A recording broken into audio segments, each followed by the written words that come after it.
नमस्कार. माझे नाव अनुष्का विष्णू बरकडे. इयत्ता 8वी. श्री नारायणराव आचार्य विद्यानिकेतन. साने गुरुजी लिखित श्यामची आई. रात्र 34वी. गोष्ट वित्तहीनाची हेटाळणी. श्यामने सुरुवात केली. आमचे कर्जे दिवसेंदिवस वाढत चालले होते, कारण वेळेच्या वेळी व्याजही देता येत नसे. आमची काही शेती होती. वडिलांनी पहिल्यांचेच यातील 1-2 मोठी शेते विकली असती तर बहुतेक सारे कर्ज वारता आले असते आणि शिवाय पोटापुरते शेत-भात राहिले असते. परंतु वडिलांच्या मनाला ते प्रशस्त वाटत नव्हते. जमीन विकणे म्हणजे त्यांना पाप वाटत असे, अपमान वाटत असे. एका रात्री आईचे वडील, आमचे आजोबा आमच्या घरी आले व त्यांना आम्ही अण्णा म्हणत असू. माझ्या वडिलांना 4 गोष्टी सांगण्यासाठी ते आले होते. वडिलांची समजूत घालण्यासाठी ते आले होते.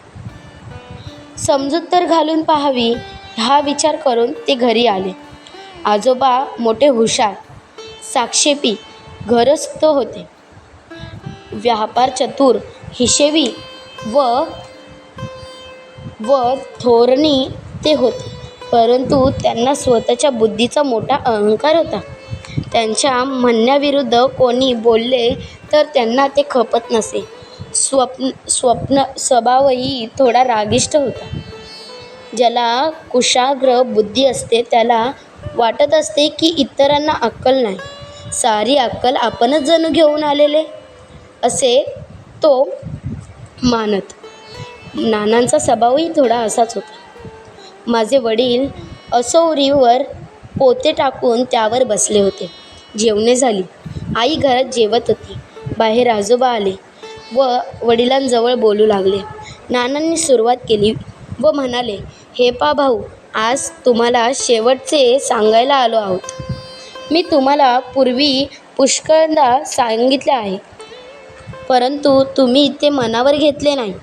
परंतु आता गळ्याशी आले आहे. आता सावध झाले पाहिजे. तुम्ही आपली शेतजमीन विकून टाका. निदान प्रथम त्या मारवाड्याचे कर्जे देऊन टाकता येईल. दुसरा सावकार मागून पहा, ते जरा दमाने घेतील व व्याजानेचे दरही फार नाही. कापातल्या मारवाड्याचे देणे हेच मुख्य आहे. दिवसेंदिवस कर्ज तुंबत चालले आहे, देणे वाढत चालले आहे. याने सर्व नाश होईल. माझे मत ऐका.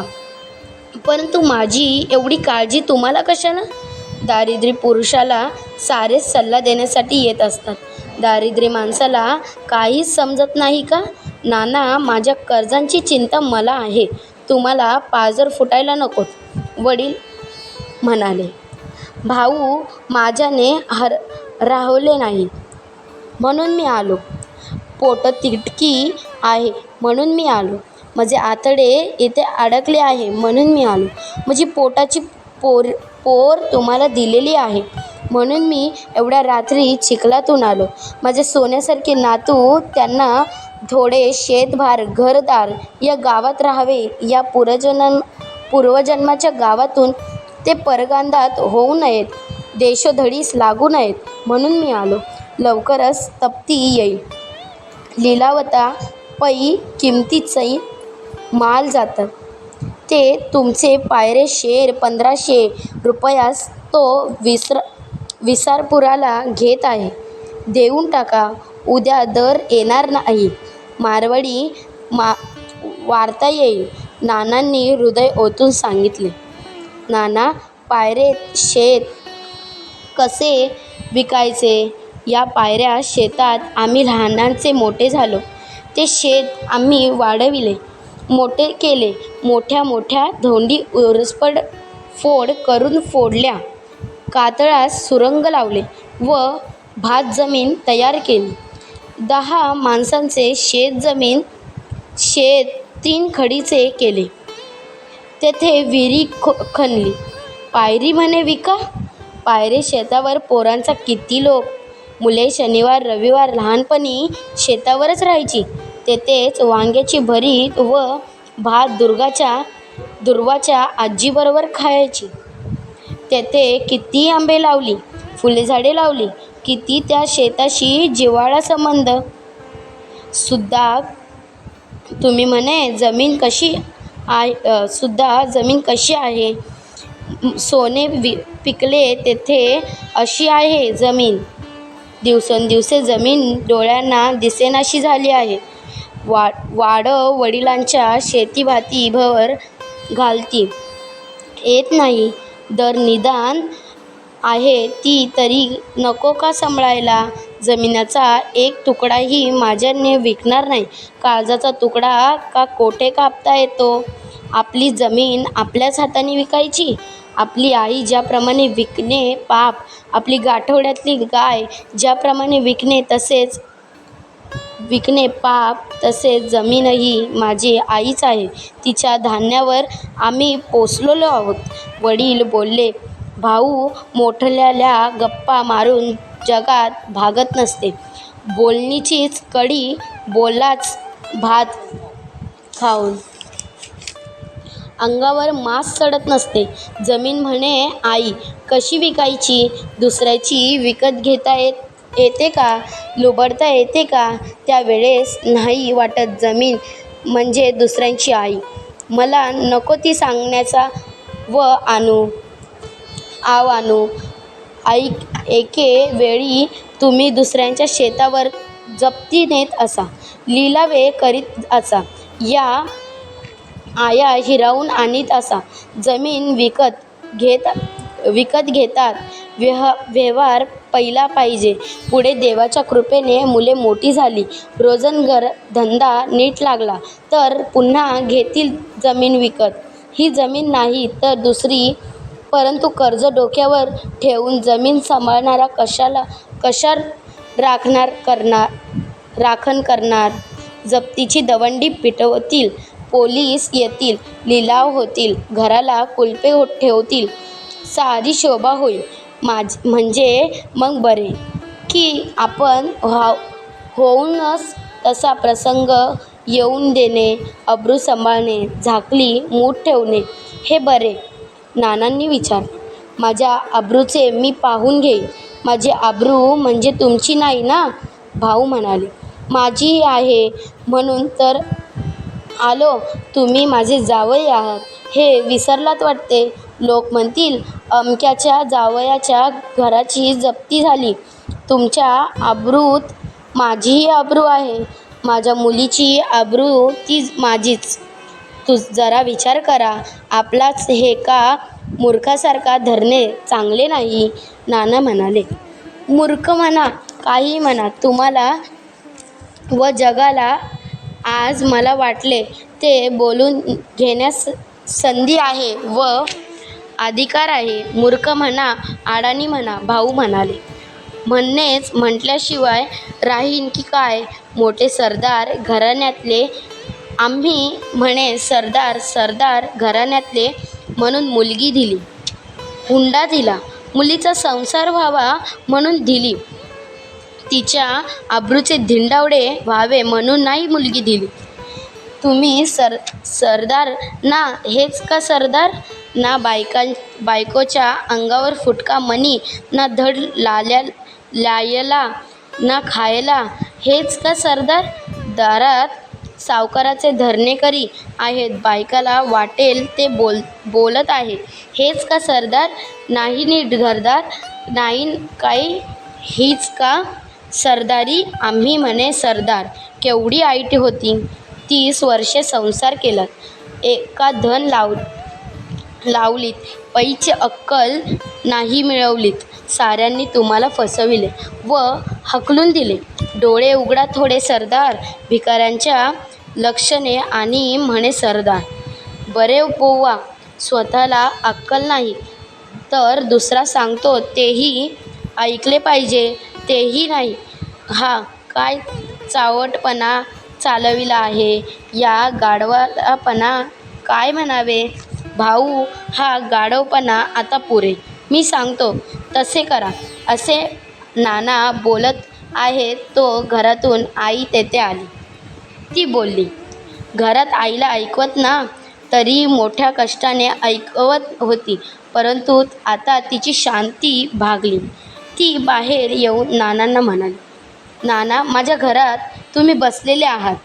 तुम्ही आपली मुलगी एकदा दुसऱ्याला दिलीत, आता वाटेल तसे बोलू नका. सारे जण खडे मारतात म्हणून तुम्ही मारू नयेत.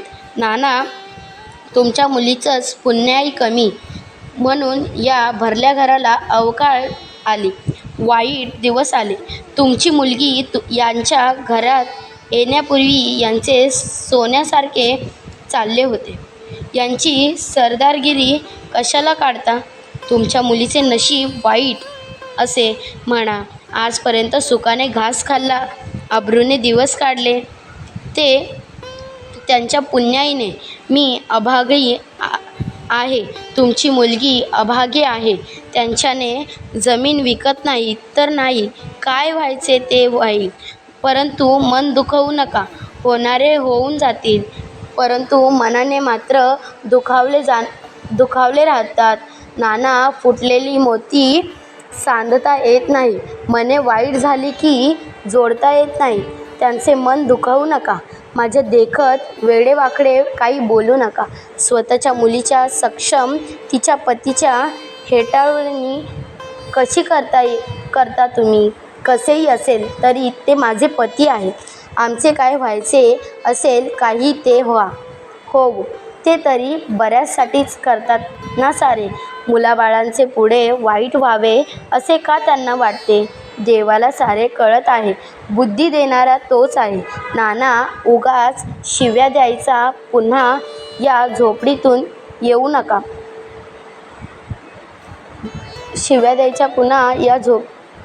पुन्हा या झोपडीतून येऊ नका.